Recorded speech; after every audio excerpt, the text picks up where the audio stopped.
Saudamos os irmãos com a graça e a paz do Senhor Jesus. Vamos abrir de novo, meus irmãos, em Mateus capítulo 2, o texto que já foi lido e que agora nós vamos expor.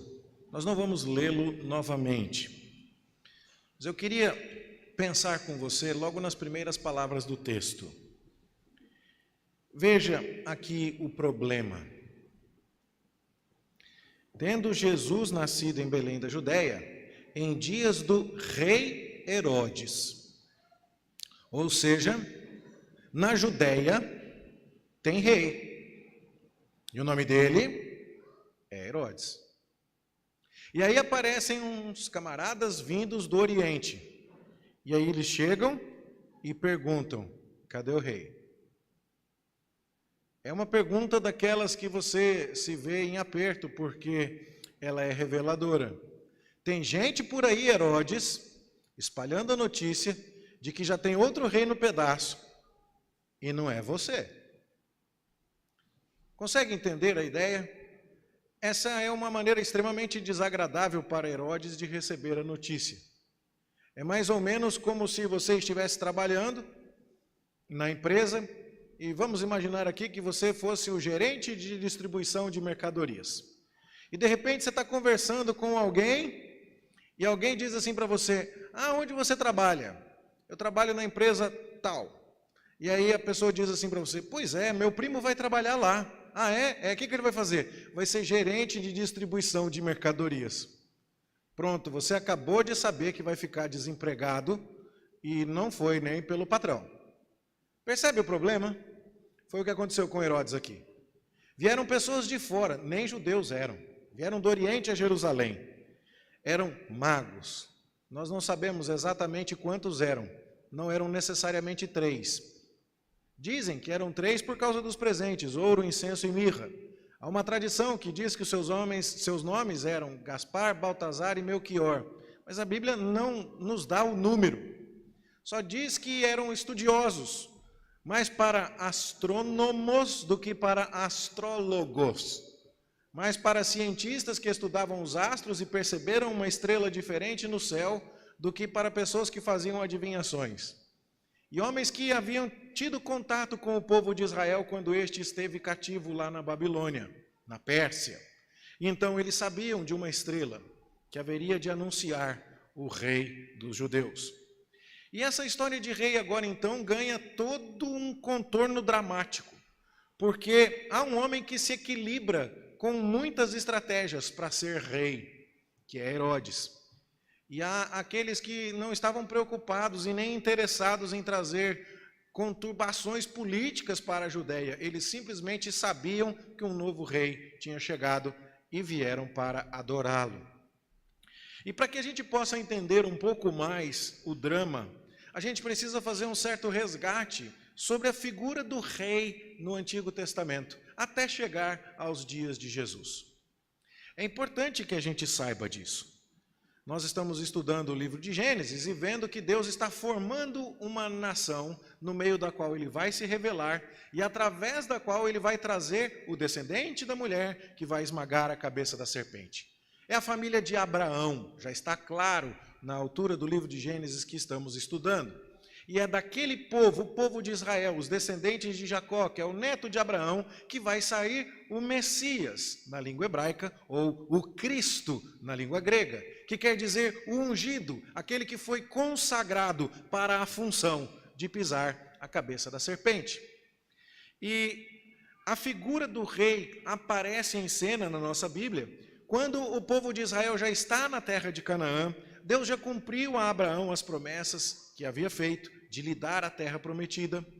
Deus já cumpriu as promessas de que iria distribuir entre as tribos aquele território, que iria fazê-los vencedores.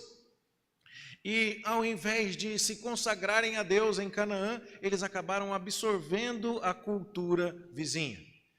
Adoraram outros deuses, foram disciplinados pelo Senhor, e lá no finalzinho do livro dos Juízes nós já estamos vendo que as coisas não vão bem. Era necessário alguém que dirigisse a nação para Deus, e não apenas para a sobrevivência. Era preciso um líder que não tratasse Israel como as demais nações, simplesmente liderando o povo nas batalhas, mas era preciso um líder que encaminhasse o povo em direção a Deus. A história não começa muito bem. O primeiro rei que o povo de Israel escolhe é Saul. E eles querem uma coisa que não é má, mas por um motivo que é mau. Nós queremos um rei para ser iguais às outras nações. E Israel nunca deveria desejar ser igual às outras nações. Eles eram um povo completamente diferente. O povo de Deus, o povo chamado para ser exatamente diferente. Mas então, o povo recebe Saul, seu primeiro rei. Nós conhecemos a história. É um rei que decepciona, que desaponta. E então Deus levanta Davi, um homem segundo o seu coração, que trata de levar o povo em direção ao Senhor. Saul passou 40 anos no reino e não se preocupou em buscar a arca da aliança que estava esquecida. Não se preocupou em organizar a vida religiosa da nação. Ele mantinha o povo livre das demais influências através de algumas batalhas, onde até foi vitorioso em algumas ocasiões, mas não levava o povo para cima. Não levava o povo em direção a Deus. E Davi faz completamente diferente. Conquista a cidade de Jerusalém, muito próxima ao local onde Abraão quase sacrifica seu filho Isaque. Ali Davi oferece sacrifícios. Naquela cidade que não pertence a esta ou aquela tribo, as 12 tribos agora se reúnem. Para aquele local, Davi traz a arca da aliança. Davi cuida dos preparativos para a construção do templo por seu filho Salomão. Davi compõe salmos para que o povo cante. Davi fabrica instrumentos musicais. Davi está preocupado que o povo, de fato, adore a Deus. E é então que nós vamos ver, ao longo do restante da revelação bíblica, é que Deus vai fazer um pacto com Davi e vai lhe fazer uma promessa. O rei, o Messias, virá especificamente da descendência de Davi. Abraão já tinha uma promessa, é um descendente de Abraão, mas agora fica mais específico. Dentre aquela multidão que descende de Abraão, virá um rei que descende da dinastia de Davi. E assim, o povo de Israel está estabelecido em Jerusalém, na posse da terra, de posse da cidade e com um rei. E as coisas estão caminhando bem. No entanto, o pecado novamente se manifesta. E o povo novamente adora outros deuses e o povo novamente falha. E o que nós vemos ao longo de toda a Escritura é a humanidade falhando. E Deus não permitindo que os nossos pecados e que a serpente tenham a palavra final. E Deus então vai tratar de consertar novamente aquela situação. O que veremos? Veremos que o reino se compromete outra vez com valores idólatras. E agora Deus vai mandar o povo de Judá para o cativeiro. Lá nos dias do profeta Jeremias, nos dias do profeta Ezequiel, nos dias do profeta Daniel, o reino de Judá é conquistado pelos babilônicos. O último rei da linhagem davídica, chamado Joaquim, é levado cativo e prisioneiro para a Babilônia. É colocado em Judá um rei que, embora descendesse de Davi, não era da linhagem direta mais, Zedequias. Um rei que já nem é reconhecido como legítimo e que ainda governa Jerusalém nos seus anos finais em que a cidade agoniza. Mas então Nabucodonosor vem e destrói toda a cidade. Agora o povo está no cativeiro. O rei está comendo comida racionada lá na Babilônia, sendo alvo da misericórdia de Nabucodonosor. E nós ficamos nos perguntando, e agora? E o rei? E o rei? Ou seja, quando Israel ganhou o rei Davi e ganhou a promessa de um rei davídico que iria liderar a nação, parecia que tudo estava encaminhado. Mas depois, quando Nabucodonosor, o rei babilônico, destrói o reino do sul e leva o rei Joaquim cativo, e depois disso a cidade é destruída, fica a pergunta, e o rei? Passam-se os 70 anos de cativeiro e o povo volta da Babilônia, liderado por Zorobabel. Zorobabel é um descendente de Davi. Ele descende diretamente do rei Joaquim. Ele comanda a reconstrução do templo na cidade de Jerusalém. E então todo mundo pode dizer, agora vai. Vamos voltar do cativeiro. Mas o problema é que Zorobabel nunca chega a ocupar a posição de rei, porque Zorobabel agora é um servo dos persas. E quem manda são os imperadores persas, Ciro, Dario, Xerxes, Artaxerxes. Quem está liderando o povo judeu é Zorobabel, um descendente de Davi, mas a sua função não é de rei, é de governador. E aí então o povo está esperando o retorno de um rei, e esse rei simplesmente não vem. E aí então os anos vão se passando, e agora os persas que dominavam sobre os israelitas são vencidos pelos gregos. Entra Alexandre o Grande e conquista tudo. E o mundo agora aprende a língua grega, o idioma em que o Novo Testamento vai ser escrito anos mais tarde. E nós estamos vendo agora o povo judeu remanescente habitando a terra prometida, mas ainda não tendo o seu rei, ainda sendo governado por povos estrangeiros. Aí então, com a morte de Alexandre, o seu império se divide em 4 partes, entre os seus generais: Cassandro, Lisímaco, Ptolomeu e Seleuco. Os Ptolomeus estão no Egito, os Seleucidas estão na Síria, e bem no meio do caminho está a terra de Israel. E os egípcios querem crescer para cima, os sírios querem crescer para baixo, e Israel está espremido ali no meio. E mais uma vez o povo sofre por décadas, enquanto não tem rei. Nós já estamos falando aqui de 3 séculos depois do cativeiro babilônico, em que os judeus estão esperando a figura de um rei. Antíoco Epifânio, o rei Seleucida, lá da Síria, está tentando crescer em direção ao Egito.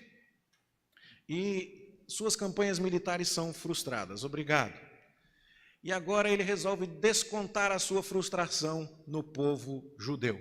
Ele entra no templo e sacrifica uma porca. E espalha o sangue da porca, um animal imundo, segundo a lei levítica, e espalha as fezes da porca pelo templo, e contamina o templo. E aquilo é uma ofensa grave demais para os judeus.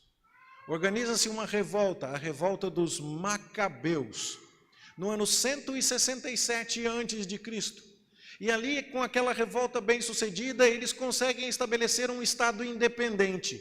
Agora, eles têm algum governo. Só que o governo não é dado nas mãos de um descendente davídico. O governo fica nas mãos dos Macabeus, que tinham uma linhagem sacerdotal, mas não era a linhagem do sumo sacerdote direta, e eles acabam assumindo a liderança. E agora você percebe que no período dos Macabeus existe algum governo na Judéia, mas não é o governo da linhagem de Davi. Existe alguma independência administrativa e política no meio do povo, mas não é aquele descendente legítimo da linhagem davídica que Deus tinha prometido. Os Hasmoneus, como assim ficaram conhecidos, foram inclusive bem-sucedidos em liderar com autonomia política o povo de Israel por cerca de 100 anos. Foi no ano 63 a.C. que os romanos finalmente conquistaram a região e destituíram a autonomia administrativa do período Hasmoneu. Novamente agora, os judeus são escravizados. Veja que tempos difíceis. Desde Joaquim sendo levado para a Babilônia no ano 597 a.C., não há mais alguém que reine como um descendente de Davi sobre o povo de Israel e os seus remanescentes, principalmente o Reino do Sul, na cidade de Jerusalém. E o povo está esperando por isso.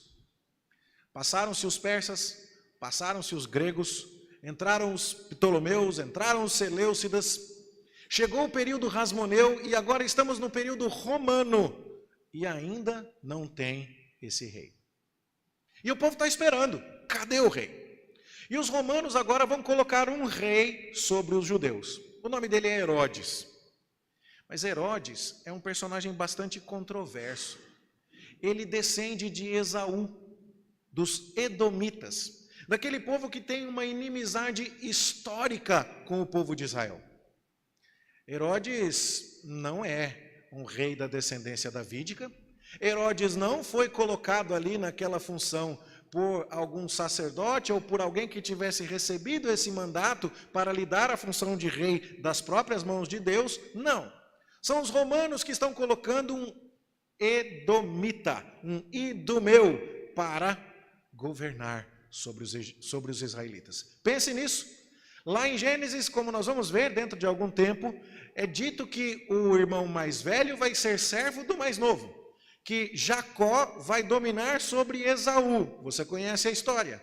Só que nos dias de Jesus, por causa do Império Romano, é um descendente de Esaú, chamado Herodes, quem está governando sobre os descendentes de Jacó, os judeus.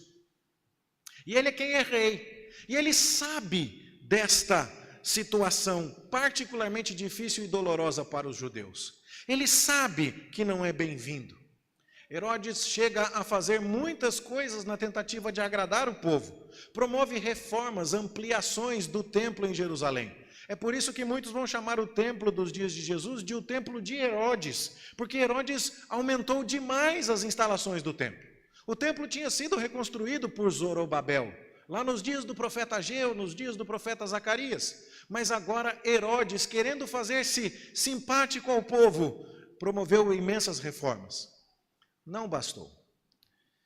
Herodes tinha tanta consciência dessa sua situação irregular e tanto apego ao seu trono que ele chegou a matar pessoas de sua própria família, gente do seu sangue, que poderiam rivalizar com ele na disputa do trono. Olhou meio torto para Herodes, dando ideia de que tem alguma intenção, algum interesse em assumir o seu lugar, morre. E é assim, meus irmãos, que nós vamos ver o cenário em Jerusalém, no dia em que aparecem uns magos vindos do Oriente para perguntar: cadê o rei? Será que isso traz alguma cor a mais? Vamos pensar aqui. Tinha rei em Jerusalém há 600 anos atrás, lá em 597. O último deles foi chamado Joaquim. Mas os babilônicos levaram esse rei embora. E dali para frente, ou tivemos reis ilegítimos, ou fomos governados por outros povos. Zedequias, o último rei ilegítimo aqui. Mas Joaquim foi para a Babilônia e lá ficou. Depois, passamos 70 anos no cativeiro da Babilônia, dominados por Nabucodonosor e seus descendentes. Quando os persas venceram os babilônicos, voltamos, liderados por Zorobabel, sangue real, descendência legítima, mas não era rei não, era no máximo um governador. Tivemos dificuldades, e os persas foram vencidos pelos gregos, e os gregos foram depois partilhados em 4, e os egípcios e os sírios andaram disputando a nossa terra, e depois os sírios profanaram o nosso templo, e depois fizemos uma revolta, e aí então fomos dominados por cerca de 100 anos, por sacerdotes rasmoneus, que exerceram função de rei, mas não tinham esse direito. E aí depois vieram os romanos, que estão dominando sobre nós, e ainda colocaram sobre nós um edomita, um tal de Herodes, que mata qualquer um que olhe para o trono dele. E é assim que nós temos rei. Quando você lê então, tendo Jesus nascido em Belém da Judeia, em dias do rei Herodes, esse é o cenário. E quando os magos aparecem para perguntar cadê o rei, e fazem essa pergunta para o rei, que já tinha matado um monte de gente da própria família, que sabia que não era bem-vindo, você consegue entender o drama da situação. Mas o que me chama mais a atenção ainda é o fato de que todo o texto nos dá a ideia de que Herodes sabia de que rei se estava falando. Porque, veja o versículo 3, tendo ouvido isso, alarmou-se o rei Herodes. Só fica preocupado quem sabe da importância da situação. E com ele toda Jerusalém, porque a cidade de Jerusalém inteira ficou alarmada. E a resposta é, porque a chegada deste rei, anunciada por uma estrela, seria uma chegada que mudaria a situação. Você consegue imaginar? Os sacerdotes todos moram em Jerusalém, porque eles precisam oferecer sacrifícios no templo. Os escribas moram em Jerusalém. E, no entanto, quando eles ouvem falar que chegou o Messias, eles se alarmam. Não te parece curioso isso? Faz 600 anos que eles estão esperando a chegada de um rei. Quando chega a notícia, o rei está aí, o rei nasceu. Ao invés de todo mundo falar, glória a Deus, até que enfim, aleluia, fica todo mundo preocupado. Tem alguma coisa aqui que não está certa. Por que será que ao ouvir que nasceu o Messias, que tem uma estrela no céu contando isso, que magos vieram de longe para adorar esse rei que é divino, a cidade inteira de Jerusalém se alarmou? Eu consigo entender Herodes preocupado. Afinal, Herodes era edomita. Ele não tinha nada que estar reinando sobre os judeus. Eu consigo entender Herodes preocupado. Os judeus não gostam dele. Ele não é da linhagem de Davi. Eu consigo entender Herodes, que desconfia da própria sombra, que mata a própria família, preocupado porque chegou alguém que vai tomar o lugar dele. Isso eu consigo entender.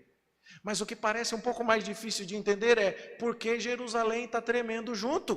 Por que Jerusalém está preocupada também? Porque o povo de Deus, que espera o Messias por 600 anos, espera um rei. Porque esse povo está alarmado também. Bom, é dito aqui que Herodes manda convocar os principais sacerdotes e escribas e pergunta para eles onde é que o Cristo deveria nascer. Note, os magos não vieram perguntar do Cristo. Os magos vieram perguntar do rei. Onde está o rei dos judeus? Mas quando Herodes chama os escribas e sacerdotes, Herodes não pergunta onde o rei deve nascer. Ele pergunta onde o Cristo deve nascer. Por que será que Herodes já introduz estas palavras? E a questão é, Herodes interpretou corretamente o que aquilo significava. Quem está nascendo não é um rei qualquer. Quem está nascendo é o rei enviado por Deus, o ungido por Deus, o Messias na língua hebraica, o Cristo na língua grega. Não é um rei qualquer, mas é um rei que vai libertar o seu povo de maneira definitiva. É o rei, e não um rei que está nascendo. O Messias está nascendo. Isso deveria ser uma boa notícia.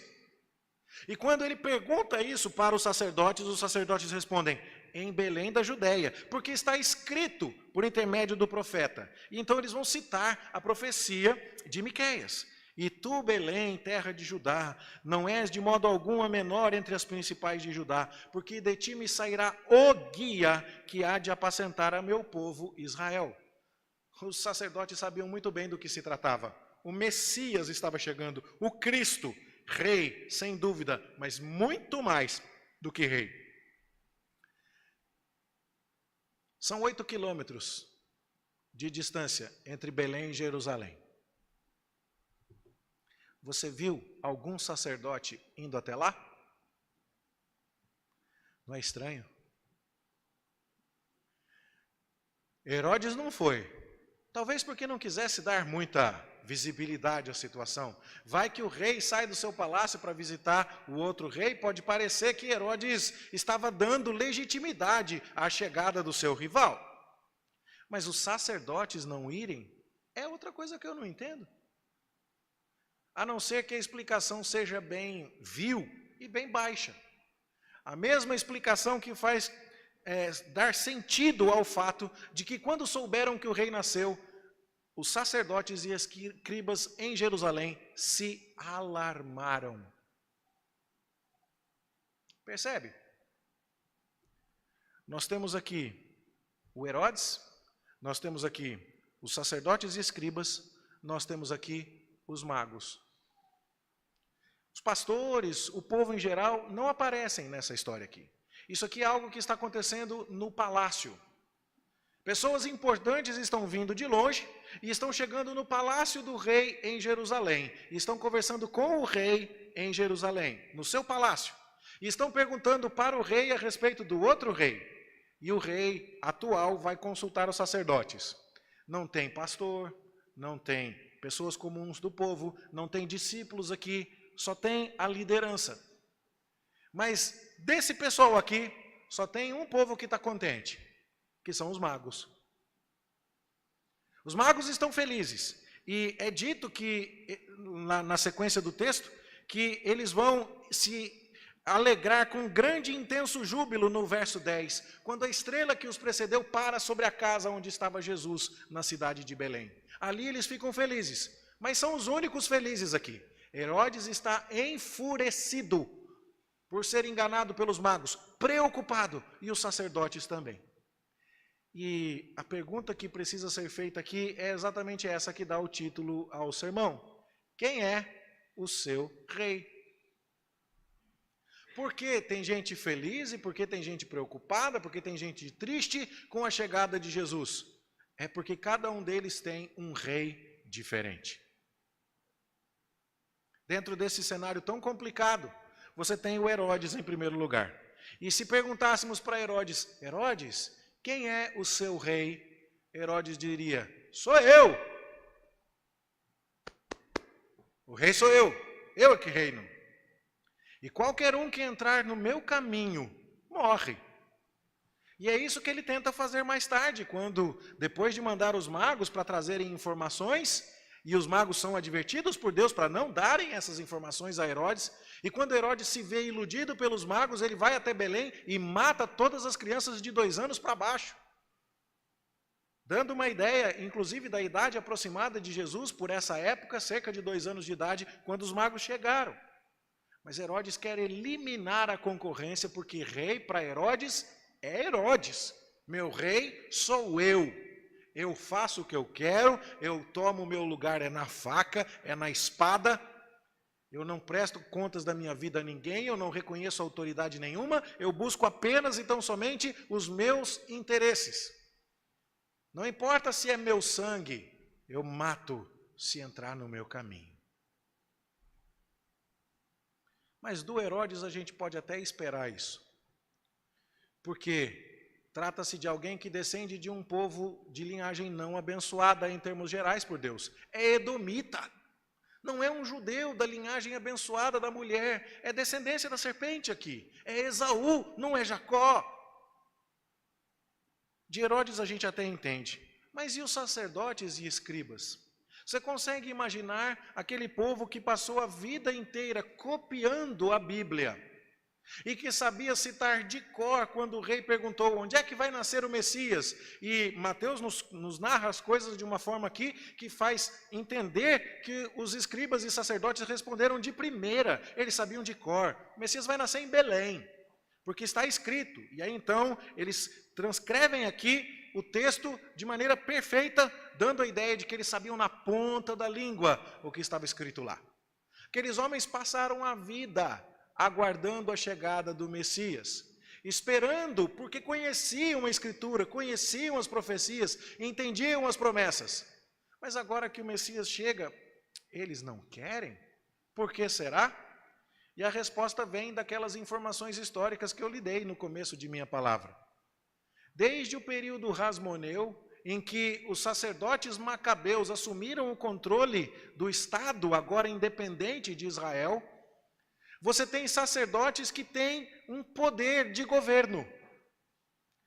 Nunca antes você teria um sacerdote governando. Ele cuidaria da parte religiosa, enquanto o rei cuidaria da parte administrativa. Mas por causa da revolta dos macabeus, os sacerdotes agora têm domínio.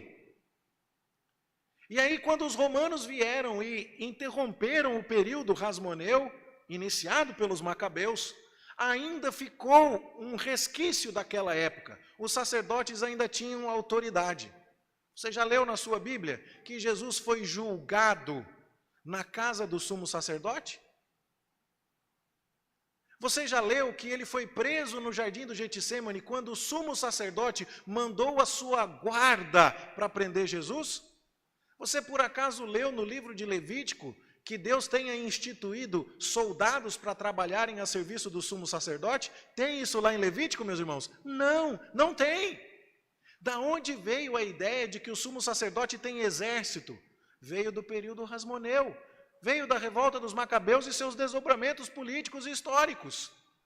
E como é que essas coisas ficaram? Elas ficaram porque quando os romanos dominaram novamente o povo de Deus, os sacerdotes que ali estavam tinham importância militar. E como é que isso é encaixado no novo reajuste político aqui? Bom, Herodes, mesmo sendo edomita, tem um diálogo muito próximo com os sacerdotes e com os escribas, e conversa com eles. E agora, portanto, sacerdotes e escribas estão fazendo parte do governo.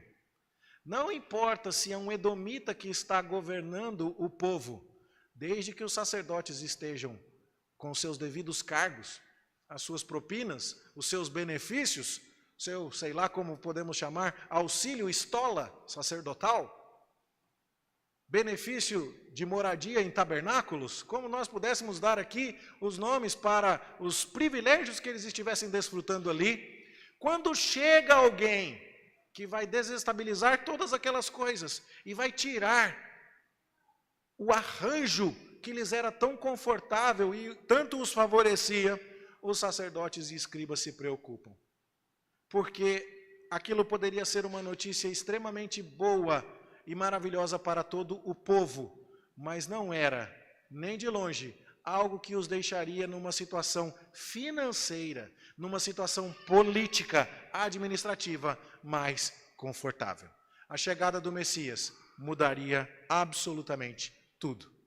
E então fica a pergunta, para Herodes sabemos quem é o seu rei. Herodes responderia, meu rei sou eu. Eu quero tudo o que me favorece, eu quero tudo o que adianta o meu lado. Mas para os sacerdotes vão responder, meu rei é quem me deixar numa posição mais confortável. Meu rei é quem me der mais benefícios. O Messias vai desestabilizar a minha vida. Herodes está jogando no meu time. Então eu converso com Herodes, eu digo para Herodes onde é que o Messias vai nascer, mas não me preocupo em visitar esse Messias, porque vai que Herodes interpreta a minha visita como deslealdade. Eu não me preocupo em ir até Jerusalém, porque se Herodes é bem sucedido em eliminar o Messias, vai que ele resolve me eliminar também. Então a resposta para os sacerdotes e escribas a essa pergunta, quem é o seu rei, seria, meu rei é quem mais me agrada, meu rei é quem mais me beneficia. Percebe a trama? Quem é o seu rei, Herodes? Meu rei sou eu. Não entre no meu caminho, não desafie minha autoridade, faço o que eu quero e elimino a concorrência. Quem é o seu rei, sacerdote? Quem é o seu rei, escriba? Meu rei é quem me der mais tranquilidade, mais benefícios e mais garantias. E no momento, quem está fazendo isso é Herodes, eu estou jogando no time dele. Mas por fim, nós vamos ver a chegada dos magos, que deixaram a sua terra, que viajaram e possivelmente viajaram por 2 anos. É bem provável que assim que Jesus nasceu, a estrela do Oriente se coloca lá no céu, e então os magos interpretam aquilo como a chegada do Messias, e fazendo os seus preparativos, se colocam em viagem, e eles levam cerca de 2 anos para chegar. O que nos dá a ideia de que eles devem ter vindo de longe da Pérsia, dos extremos do império. Quando estavam ali no cativeiro babilônico, os judeus se espalharam por muitas regiões, e bem ao Oriente, nos extremos do Império Persa, devem ter falado a respeito de suas esperanças, e de lá devem ter vindo os magos. Os magos viajam 2 anos, largam tudo, deixam suas terras, deixam suas famílias, trazem seus tesouros, trazem aquilo que lhes é precioso e depositam aos pés do rei.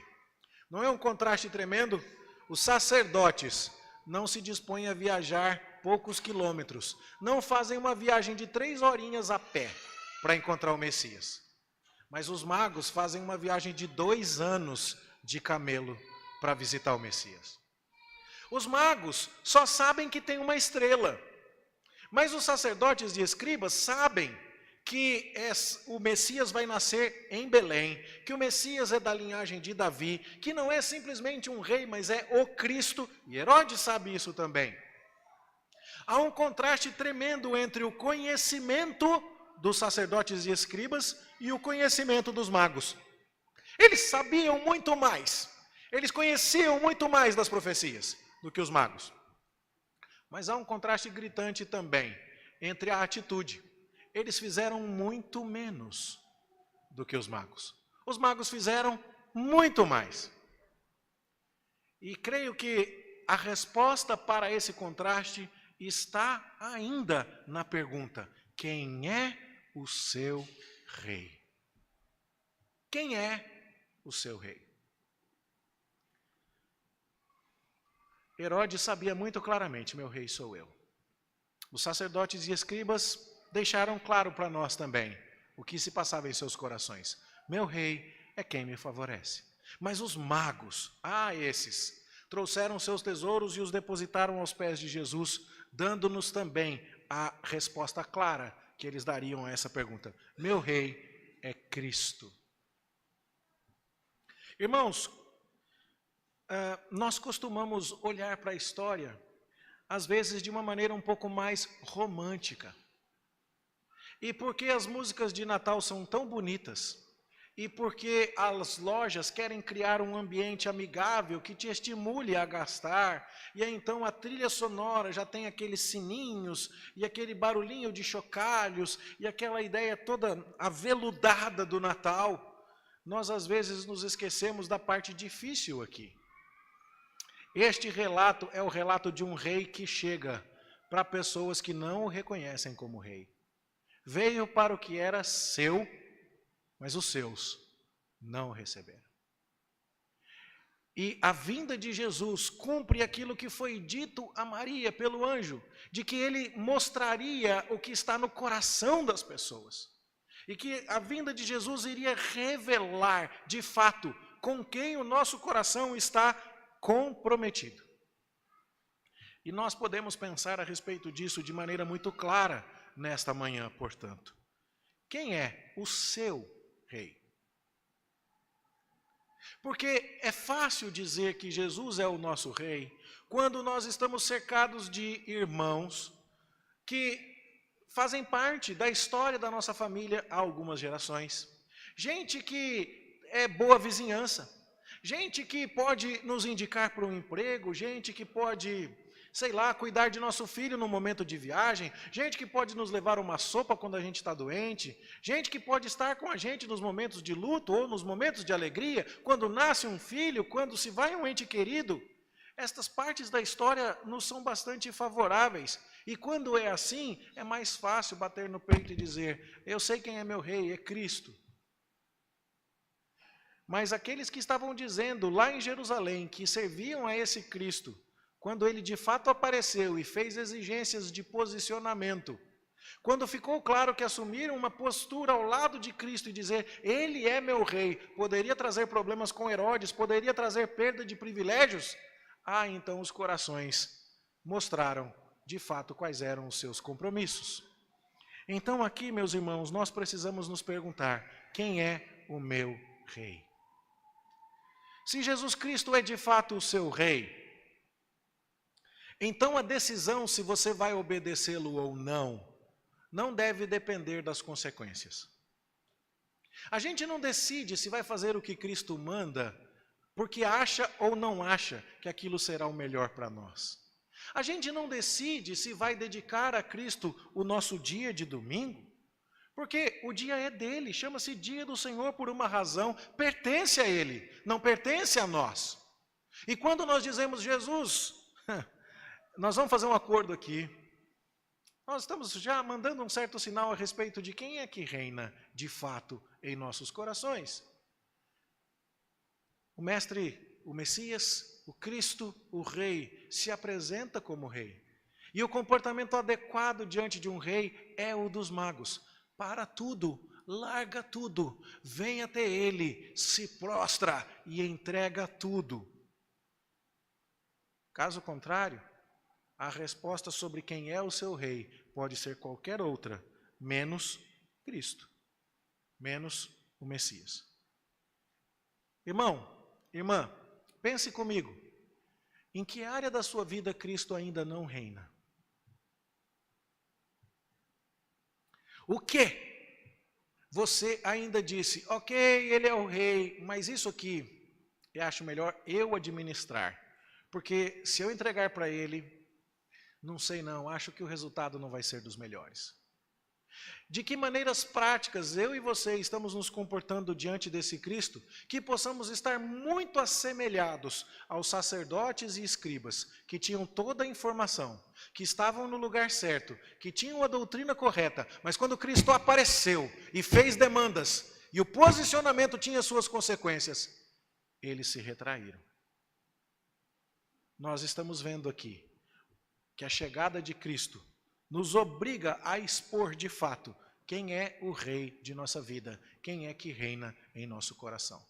A minha oração é que eu e você não tenhamos a resposta de Herodes, que me parece mais a resposta de um homem natural, um homem que não quer mesmo assumir compromissos com Deus, não quer saber dessas coisas de igreja e diz, meu rei sou eu.